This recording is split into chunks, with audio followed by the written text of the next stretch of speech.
Première sortie sur le terrain du ministre de la Réconciliation en charge du développement des régions du Nord. Cheikh Oumar Diarra était aujourd'hui à Kidal pour porter le message de la paix aux populations et notabilités. Nous irons voir du côté de Sikasso avec son marché central, le centre des affaires qui est devenu le centre de tous les désagréments pour les usagers. Nous verrons dans notre dossier du jour.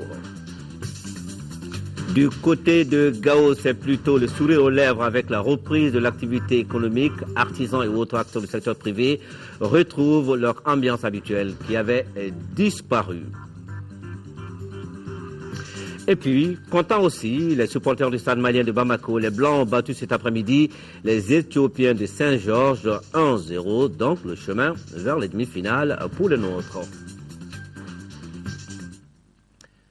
Mesdames, Messieurs, bonsoir. Le ministre de la Réconciliation nationale et du développement des régions du Nord était aujourd'hui à Kidal. Il était accompagné de ses homologues de l'administration territoriale et de la sécurité intérieure. Cheikh Oumar Diarra était venu prendre contact avec les populations et notabilités de Kidal et c'était pour leur apporter un message de paix. Des rencontres desquelles le ministre s'est dit satisfait malgré un accueil quelque peu mouvementé ce matin. Envoyé spécial à Kidal, Teddy Kamara et Yaya Konaté. À l'arrivée ce dimanche de la délégation ministérielle à Kidal, deux accueils. Le premier au bas de la passerelle avec l'administration au grand complet. Le deuxième sur le trajet menant de l'aéroport à la ville. Traditionnel comité d'accueil impopulaire avec jet de pierre et autres slogans hostiles. La délégation accélère le rythme pour y échapper au prix cependant d'une vitre brisée. La situation qui prévaut à Kidal aujourd'hui nous rappelle donc les événements que nous avons eu à vivre ici avant les élections. Cependant, Kidal a eu, entre-temps, à vivre des moments très tranquilles, très paisibles, jusqu'à aujourd'hui. Donc, à grand événement, peut-être grande réaction, ça pourrait s'interpréter comme ça, parce que depuis 2 semaines avant les élections, nous n'avons pas connu des mouvements assez violents ici à Kidal. Cependant, ce qui est arrivé ce matin, donc le MNLA, donc les éléments favorables au MNLA, femmes et enfants, ont décidé donc à l'arrivée des autorités que vous venez de citer de faire une manifestation dans la ville de Kidal. Cette manifestation, malheureusement, il y a eu des jeunes mal intentionnés qui ont eu à jeter des pierres donc, au niveau du convoi. Sur le chantier de la réconciliation nationale, les incidents du jour ne sont pas de nature à décourager les visiteurs. Rendez-vous au domicile du patriarche Intala Agataer, échange avec ce dernier, la presse est tenue à l'écart, puis le tour des chefs de fraction et maires réunis autour de la délégation ministérielle à la mairie de Kidal. Nous sommes venus ici à Kidal sur instruction du président de la République pour porter son message aux populations locales, aux leaders traditionnels, et notamment à la locale Intala, pour discuter des voies et moyens de trouver une solution durable à la crise malienne. Nous avons discuté des problèmes auxquels la région est confrontée et j'ai senti auprès de tous nos interlocuteurs la volonté d'aller de l'avant vers une sortie de crise durable. Au sortir de cette rencontre, les deux parties veulent bien minimiser les incidents du jour. Nous sommes satisfaits pour cette première rencontre, malgré l'incident que nous avons connu à l'arrivée. Mais cet incident est un très très mineur. Il ne nous détournera pas de la volonté de souder tous les fils de la nation malienne, de réconcilier les uns et les autres pour que le Mali sorte de la crise actuelle. Nous faisons confiance à notre gouvernement. Si vraiment on a un gouvernement qui peut nous réunir tous les fils de ces pays, on va applaudir pour ce gouvernement jusqu'à la mort. Le message du président de la République est sans doute passé, mais les tensions du jour sont sans doute une preuve supplémentaire que le chantier de la réconciliation nationale reste semé d'embûches. Et puis ce communiqué du ministre de l'administration territoriale qui convie les membres de la délégation d'encadrement de la filière gouvernementale à une réunion dans la salle de conférence de son département demain lundi 16 septembre 2013 à partir de 17h. Le ministre compte sur la bonne compréhension de tous. Fin de formation du 2e bataillon de l'armée malienne par la mission d'entraînement de l'Union européenne. La sortie officielle de la promotion, c'était hier à Koulikoro, en présence du ministre de la Défense et des anciens combattants, Soumelou Boubé Maïga. Il y avait également la hiérarchie militaire Koulikoro, Brahima Koné. Les autorités militaires du Mali sont partagées entre joie et fierté ce samedi 14 septembre 2013.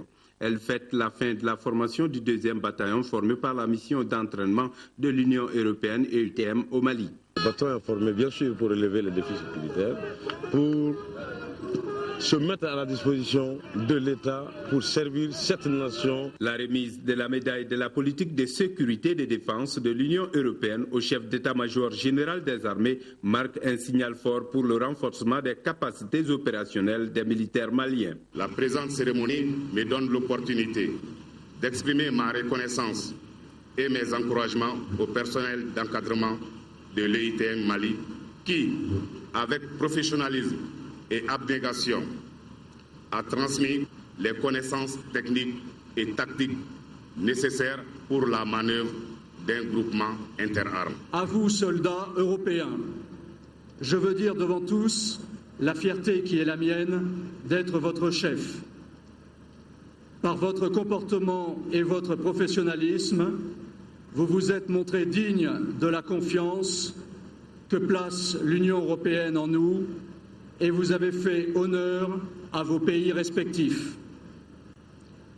À vous, soldats du GTIA Elou, je témoigne de la très belle impression qui se dégage de votre bataillon. La qualité du bataillon Elou repose sur le professionnalisme et le bon comportement des hommes, ce qui répond bien aux aspirations du ministre de la Défense et des anciens combattants. C'est une formation qui est à la hauteur des défis que nous devons relever, en s'imprégnant aussi du fait qu'au-delà de la formation uniquement militaire, enfin technique, leur comportement moral, leur comportement par rapport à l'éthique militaire va aussi être un élément déterminant dans la réussite des missions qui leur sont demandées.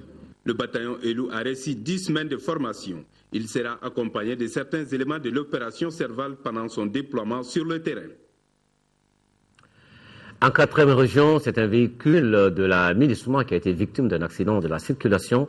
Le bilan est de 3 blessés transportés à l'hôpital régional où ils ont reçu la visite du gouverneur de Ségou, le gouverneur que nous écoutons ici. Il est au micro de Kandesila.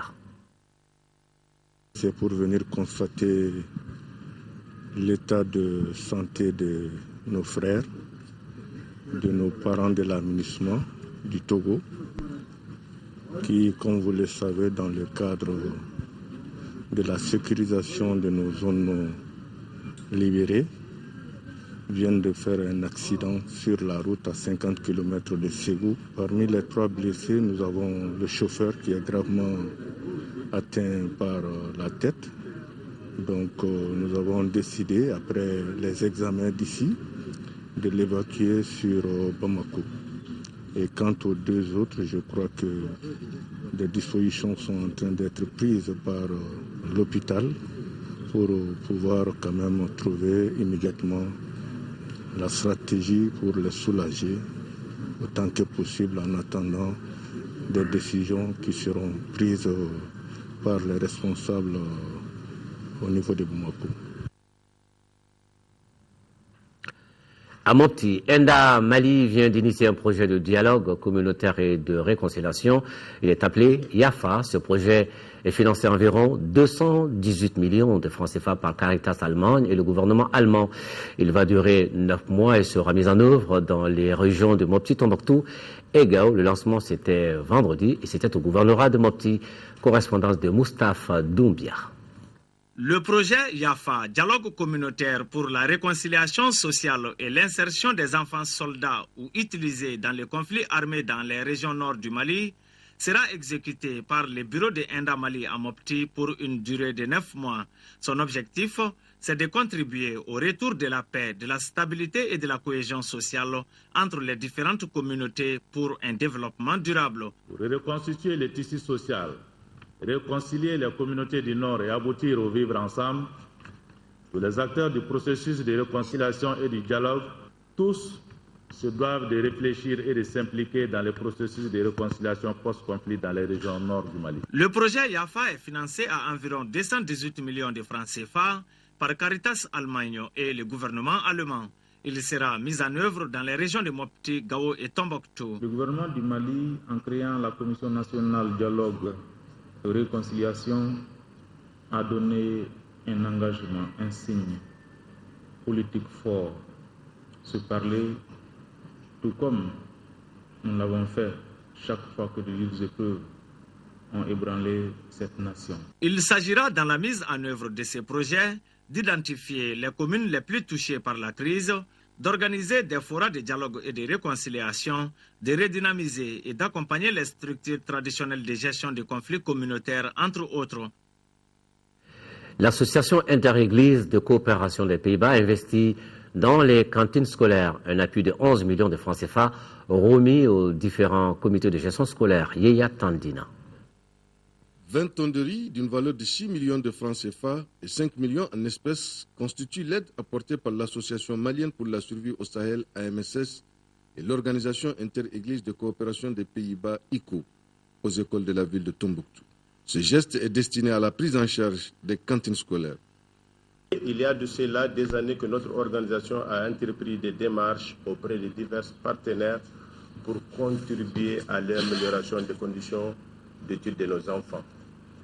Ainsi, cette activité est une occasion inédite pour partager la joie avec les autorités scolaires, les CGS et les parents d'élèves. Cette intervention vient au moment où l'année scolaire amorce sa dernière ligne droite et les bénéficiaires n'en demandent pas mieux pour la fin des classes. Chaque école à Tombouctou ici a une cantine à gérer et vous savez les conditions dans lesquelles on nous a donné cette cantine. Il n'y a pas de prix de condiments. Donc c'est une réalisation, n'est-ce pas, de la MSS que nous saluons au passage, qui, j'en suis sûr, n'est-ce pas, sera d'un apport très très important pour nous dans l'accomplissement de notre mission. M. Sidibé a invité les autres partenaires à venir au secours des enfants affectés après la crise. Lancement du projet d'appui à l'amélioration de l'éducation dans le cercle de Bourem. Les initiateurs entendent mobiliser et sensibiliser la communauté autour des activités permettant aux filles et garçons déplacés de retourner dans les classes. Nos envoyés spéciaux à Bourem, Boubacar Bablé Touré et Moussa Balo. Ce projet qui vient d'être lancé vise à mobiliser et sensibiliser la communauté éducative de Bourem autour des activités favorisant le retour en classe des élèves déplacés au moment de l'occupation. Il est exécuté par l'ONG CRAD à travers le programme d'appui à l'amélioration de l'éducation dans le cercle de Bourem. D'une durée de 6 mois, ce programme concernera 60 écoles des communes de Taboy et Bourem dans le cercle du même nom. C'est vraiment un soulagement, une joie immense pour moi d'avoir la chance d'avoir immédiatement un partenaire prêt à intervenir dans ma circonscription. C'est un projet qui ne concerne que le cercle de Bourem à travers les 2 communes que nous venons de citer, à savoir Taboy et Bourem. Mais le programme intervient sur toute l'étendue du territoire, pas seulement au niveau de la région de Gao. Et dans la région de Gao, d'autres organisations sont financées pour les autres cercles, Gao, Ansongo et même Menaka. Pour la région de Gao, nous avons pu mobiliser, je crois, 400 millions pour les différents projets qui ont été retenus, à savoir 16 projets sont retenus pour la région de Gao, pour les 4 cercles. Pour ce projet qui vient d'être lancé, il a été dit tout de suite, je crois, que le montant fait 29 900 000 et quelques. Au cours de ce projet, plusieurs activités seront menées, parmi lesquelles des campagnes de sensibilisation pour le retour à l'école, la réhabilitation de certaines écoles ayant subi des dommages et la prise en charge des écoles concernées par le projet en fourniture et matériel scolaire, entre autres. L'ouverture de ce nouveau chantier, qu'est l'appui aux écoles dans le cercle de Bourem, après 9 mois d'occupation, vient encore nous confirmer davantage l'importance d'un tel éveil pour l'accompagnement de l'État dans la réalisation des objectifs du millénaire pour le développement OMD. La mise en œuvre de ce programme a été rendue possible grâce à l'appui financier des partenaires comme l'Union européenne, la Suisse, la Suède, le Danemark et le Canada. Et nous restons avec l'actualité dans le nord de notre pays où c'est l'euphorie à Gao chez les artisans et autres acteurs du secteur privé de la ville. La raison, c'est tout simplement la reprise de l'activité socio-économique qui donne des ailes aux affaires selon les concernés qui travaillent de jour comme de nuit pour satisfaire la clientèle. Une enquête de Drissa Kone et d'Ibril Bagayoko. Soudé, cloué, couper et taper sont les verbes les plus conjugués dans les ateliers de la cité des Askia. Sur les corniches, des commandes sont bien visibles. Chez certains ouvriers, la crise n'a qu'un mauvais souvenir. Pendant l'occupation, il n'y avait pas de travail, il n'y avait pas d'électricité, il n'y avait pratiquement rien. Mais présentement, ça commence à aller. Le retour de l'administration et l'installation des structures internationales telles que la MINUSMA, la force Serval et les ONG ont mis en marche l'appareillage de l'artisanat. Avec l'arrivée de l'administration, les travaux commencent à marcher. Ça avance un peu. Les artisans se frottent les mains grâce au marché conclu et exécuté. Les commandes que nous avons, c'est surtout l'opération Serval qui nous fait travailler ici. Donc, depuis leur venue, on commence à bouger quand même. Nous commençons à sentir que l'administration commence à rentrer un peu. Donc, ils viennent les mains vides. Ils ne viennent pas avec leurs meubles. Donc, ceux qui veulent un lit et puis encore une armoire, nous les confectionnons ça. Les prix sont abordables malgré la cherté des matières premières, pourvu que la machine de l'économie tourne. Actuellement, avec le trafic, les bois sont devenus très chers à Gao ici. Les 6 mètres qu'on payait à 12 500 auparavant ici, aujourd'hui, on les paye à 22 500. Gao n'est pas comme les autres régions. Les matériels que nous reçoivons pour travailler ici, c'est à partir de Bamako.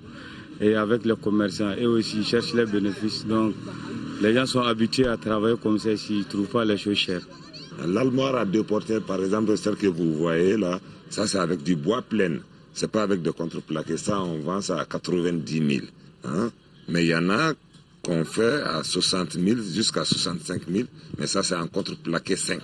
D'autres corps de métiers tels que la réparation moto et la mécanique commencent eux aussi à voir le bout du tunnel. Maintenant, comme ça va un peu, parce qu'on a vu un peu de changement. Avec les militaires, il n'y a pas de problème.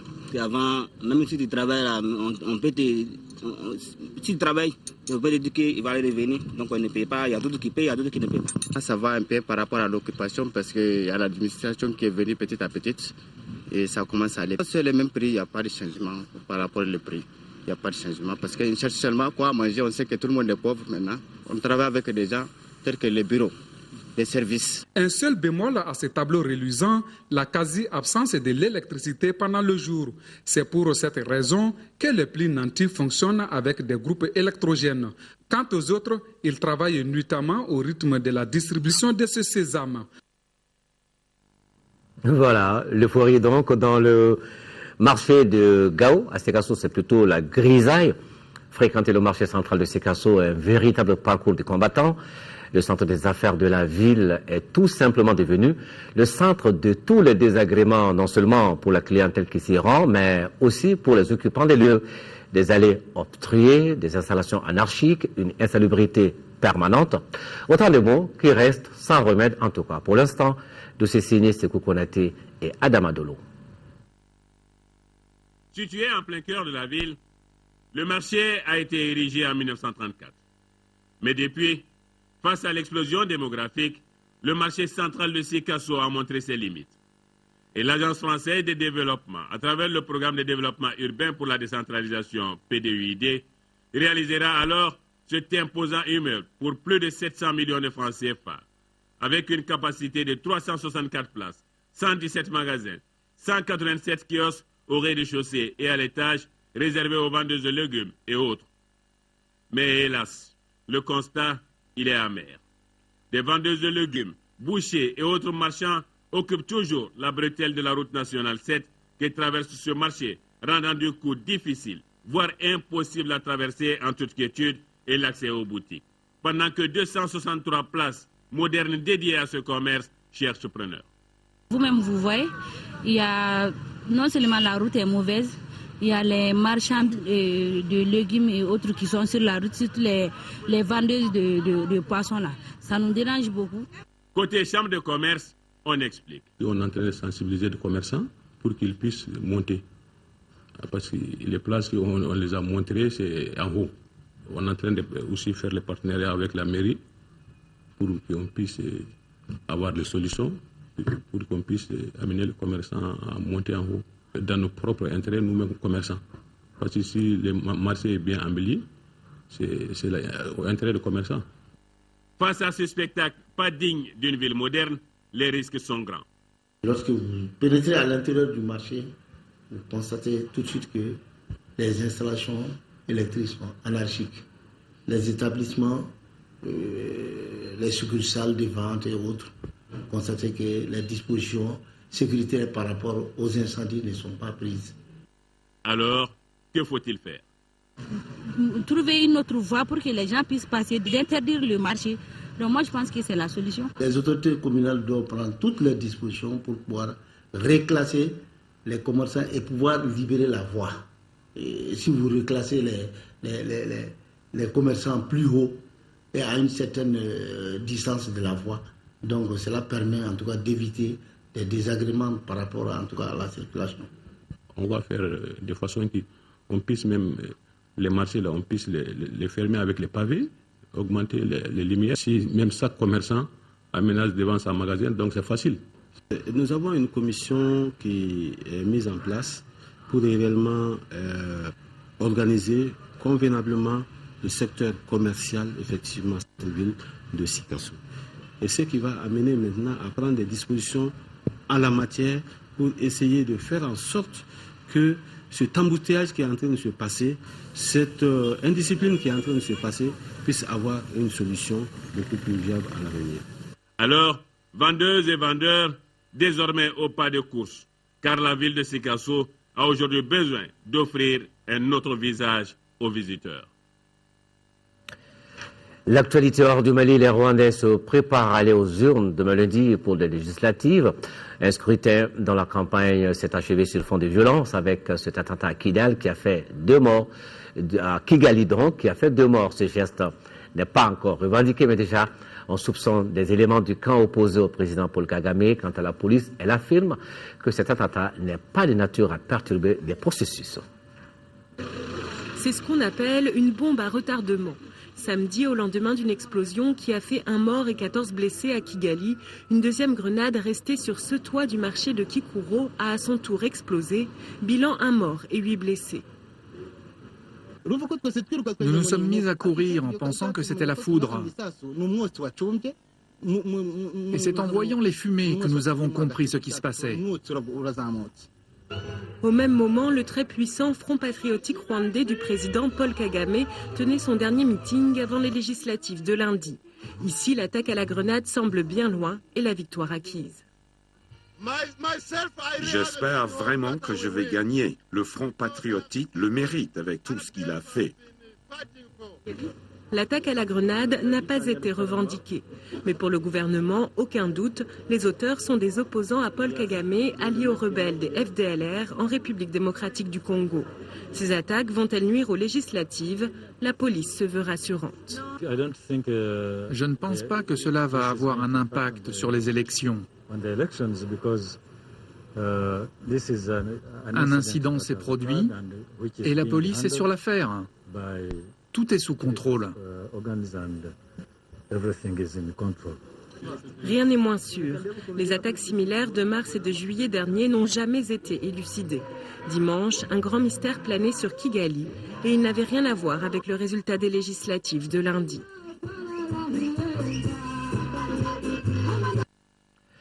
La jeunesse tunisienne serait-elle influencée par les mouvements djihadistes? Tout porte à les croire. Avec les nombreux départs de jeunes vers la Syrie pour combattre le régime Bachar, l'on parle de 800 à 1000 jeunes tunisiens concernés par ce phénomène qui devient de plus en plus inquiétant pour les familles. Des familles qui dénoncent d'ailleurs l'inaction des autorités tunisiennes face aux agissements des nombreuses mosquées qui seraient sous contrôle djihadiste. Sur ces photos, le jeune Mohamed Amrouni. Il a 17 ans et il a quitté son domicile le 31 juillet pour faire le djihad en Syrie. Sa famille est encore sous le choc. C'est un travail de longue haleine parce que bon, il s'est radicalement transformé. Donc, il est vraiment conditionné pour faire ce voyage. C'est pas un truc qui a été fait rapidement. Donc c'est vraiment quelque chose qui a été préparé et puis depuis un moment. Nous sommes à Kala Kebira, à 130 km au sud de Tunis. La famille de Mohamed nous emmène là où tout a commencé, la mosquée d'Ardour. Comme de nombreuses mosquées en Tunisie depuis la Révolution, elle a été prise de force par le mouvement salafiste. C'est là où les jeunes sont influencés, c'est là où on les prend, si je puis dire, au berceau pour les envoyer au front. Plus de la moitié des mosquées en Tunisie seraient aux mains des djihadistes, hors contrôle du gouvernement, accusé de laxisme par les familles comme par la société civile. Le problème, c'est dans les mosquées. Là, ce sont les lieux où le gouvernement doit faire quelque chose. Parce que c'est dans ce mosquée où on peut inciter à la violence, où on peut inciter au djihad, où on peut faire tout. Et plus que la moitié, à ce que je sache, des mosquées ne sont pas sous le contrôle du gouvernement. La famille de Mohamed a décidé de se battre. Le jeune garçon a tout laissé derrière lui. On estime qu'entre 800 et 1000 jeunes auraient été enrôlés pour aller combattre le régime de Bachar el-Assad. Malheureusement, peu de familles acceptent de parler. Nous, on ne parle pas que pour mon frère, on parle pour toutes les familles qui ont peur de ces gens malades, en fait. On parle pour tout le monde. Déjà, je sais pas, en fait, je sais pas pourquoi il n'y a personne qui parle. Mohamed n'a donné aucune nouvelle depuis son départ. Côté gouvernement, une cellule de crise a été créée, mais pour les familles, c'est insuffisant. Elles attendent de l'État qu'il agisse directement sur les mosquées, première cause des engagements en Syrie. L'Inde à la conquête de l'espace à la fin de ce mois. Les Indiens vont placer en orbite un satellite pour explorer Mars. Les derniers préparatifs sont en cours pour ce voyage qui va durer 9 jours avant d'atteindre la planète rouge. Coût du programme, 80 millions de dollars. Dernier préparatif à l'agence spatiale Bangalore avant la grande mission, l'exploration de Mars. L'Inde va placer un satellite en orbite autour de la planète rouge. Le décollage est prévu de la côte sud-est fin septembre. Nous avons des instruments scientifiques qui étudient Mars selon 3 perspectives. Il s'agit d'un parfait usage de technologie et de science. L'engin construit par l'Inde mettra 9 mois à atteindre Mars. Il se placera en orbite elliptique pour en savoir un peu plus sur cette autre planète. Coût du programme, 80 millions de dollars. Un projet qui a attisé les critiques dans un pays confronté à la pauvreté et à de très grosses pannes d'électricité. Les scientifiques, eux, veulent profiter de la croissance de l'industrie spatiale pour multiplier leurs conquêtes. Nous avons ici des instruments scientifiques avec une caméra en couleur pour essayer d'avoir des photos de tout ce qui concerne Mars. Le programme de recherche spatiale indien a débuté en 1962. Il y a 5 ans, un satellite indien avait trouvé des traces d'eau sur la Lune. Prochain objectif, Mars, avec peut-être de nouvelles révélations. Bamako qui ploie sous le poids des ordures, en tout cas par endroits. 30 000 mètres cubes, c'est le volume de déchets au dépôt d'ordures de Dar Salam et du Kandig. Heureusement que des initiatives citoyennes se manifestent, comme c'est le cas ici de la Fondation Toguna qui met 40 bennes et 5 chargeuses à la disposition de la mairie du district de Bamako. Alpha Maïga est allé voir. Ici, en commune 3 du district de Bamako, ce sont 30 000 mètres cubes de déchets qui jonchent les rues. Des déchets qui nuisent à la santé des populations. Ça nous rend malade tous les jours. Même moi, je suis emballée tout de suite même. C'est à cause des ordures. Il y a des moustiques, des mouches aussi. Cela est très mauvais pour la santé et l'hygiène. Donc c'est très important d'enlever ces ordures. Et pour cela, il faut passer par les moyens techniques. Pour une question de citoyenneté, la Fondation Toguna Agro-Industrie lance ainsi une vaste opération d'assainissement à travers la ville des Trois Caïmans. Elle met à la disposition de la mairie du district de Bamako 40 camions bennes, 5 pelles chargeuses. Par rapport à l'événement du 19 septembre, nous allons recevoir ici une trentaine, voire une quarantaine de chefs d'État et de gouvernement. Donc il était bon que les Maliens que nous sommes, l'entreprise que nous sommes, participons à cet effort du district et du gouvernement Ce partenariat est d'abord à saluer parce que les deux dépôts, leur enlèvement, on l'a évalué, coûte plus de 100 millions. 100 millions pour une commune, c'est beaucoup d'argent. Ce n'est pas tout, puisque la fondation Toguna Agro-Industrie n'entend pas seulement à ramasser les ordures. Les ordures seront transformées, comme pour dire, rien ne se perdra, tout sera transformé. Le traitement est quelque chose que nous envisageons en rapport avec le gouvernement, mais c'est des discussions qui sont en cours.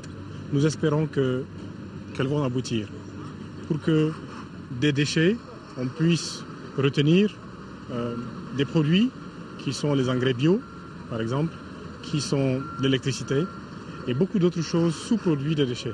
Pour jouer encore sa partition dans les festivités marquant la prise de fonction du président de la République, Ibrahim Boubacar Keïta, la fondation Toguna a remis 650 drapeaux aux autorités de la mairie du district.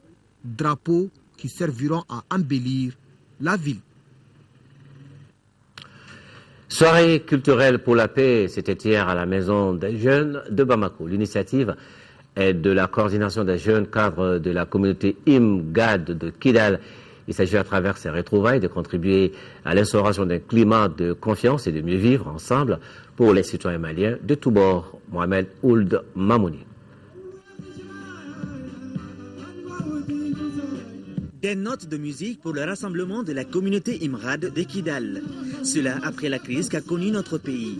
Une soirée culturelle mise à profit par les organisateurs pour véhiculer des messages de paix, d'unité et de réconciliation nationale. Il s'agit pour notre communauté de continuer à œuvrer pour une véritable réconciliation des cœurs et des esprits entre toutes les filles et tous les fils de ce pays. Nous entendons ainsi contribuer et limiter les profondes déchirures occasionnées par la défense des intérêts individuels au détriment des intérêts communs. Des retrouvailles, des pas de danse, bref, une soirée riche en couleurs, rien que pour célébrer le Mali, j'allais dire notre Maliba. L'opportunité se présente d'organiser une soirée de retrouvailles, de réconciliation pour un nouveau départ pour notre pays. Le spectacle est magnifique parce que moi-même j'ai donné les premiers pas. C'est aussi un signal fort pour dire non seulement aux Maliens qui ne connaissent pas tout le Mali, mais aussi à certaines personnes qui se trouvent à l'étranger, qui sont à l'extérieur du Mali, qui ne comprennent pas que, en réalité au Mali, les gens se comprennent. Il y a peut-être des frictions entre certaines personnes, mais cela ne voudra pas dire qu'il y a des frictions entre toutes les personnes. Et je pense que c'est à cela que le Mali se retrouvera de plus en plus fort. La coordination des jeunes cadres de la communauté Imrad rassure les nouvelles autorités de sa disponibilité et de son engagement en faveur d'un Mali un et indivisible. L'animation était assurée par l'orchestre régional Amanar de Kidal.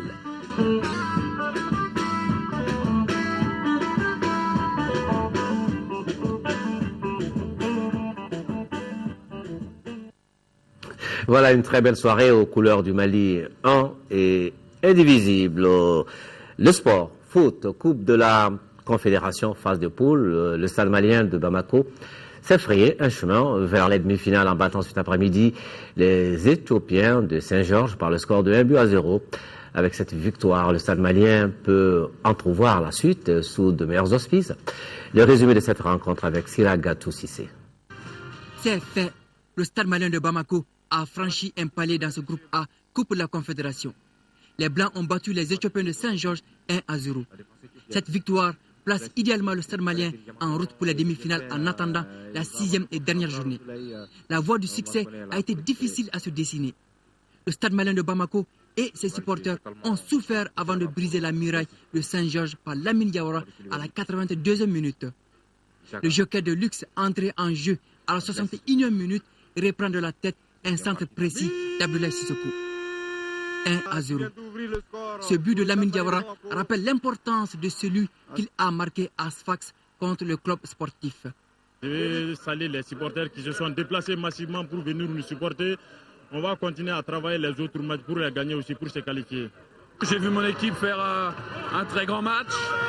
On a eu la maîtrise du jeu du début à la fin, on a eu des occasions et ça s'est décidé 10 minutes de la fin, on a réussi à marquer, mais voilà, ça aurait été une grande injustice que de ne pas gagner ce match-là. Je suis très fier de mon équipe ce soir. La qualification sera très difficile pour nous. Pourquoi? Parce qu'à ce niveau où nous sommes, le moral est même déjà d'abord atteint. Pourquoi? Parce que nous n'avons que 3 points et il faudrait vraiment que nous en marquions beaucoup de buts du côté d'Addis Abeba pour pouvoir espérer se qualifier. Le stade malien de Bamako conforte ainsi la deuxième place du groupe avec 7 points. L'étoile sportive du Sahel de Sousse est 3e, 5 points. Et Saint-Georges, 4e, 3 points. Le club sportif Sfaxien, leader, 13 points, est déjà qualifié. Le ministre de la Jeunesse et des Sports, au nom du gouvernement, a tenu à féliciter et encourager l'équipe du stade malien de Bamako. C'est ma première sortie au stade et donc ils m'ont gratifié d'un bon accueil. Je dis encore une fois, on pouvait mieux faire parce qu'il y a eu beaucoup d'occasions de rater, mais ce n'est qu'un début. Et je me dis, tant qu'on a la volonté de gagner, on parvient à bout. Et je me dis encore une fois, les sportifs d'élite sont des exemples, des modèles pour les autres jeunes de la nation. Et donc, s'ils arrivent à donner le bon exemple, il est sûr que dans tous les domaines, nous pourrons aller de l'avant. Et aujourd'hui, c'est un Mali qui gagne que nous voulons. Et c'est ce Mali-là que nous avons pour ambition de bâtir, et en nous basant sur la jeunesse, en nous basant sur le sport.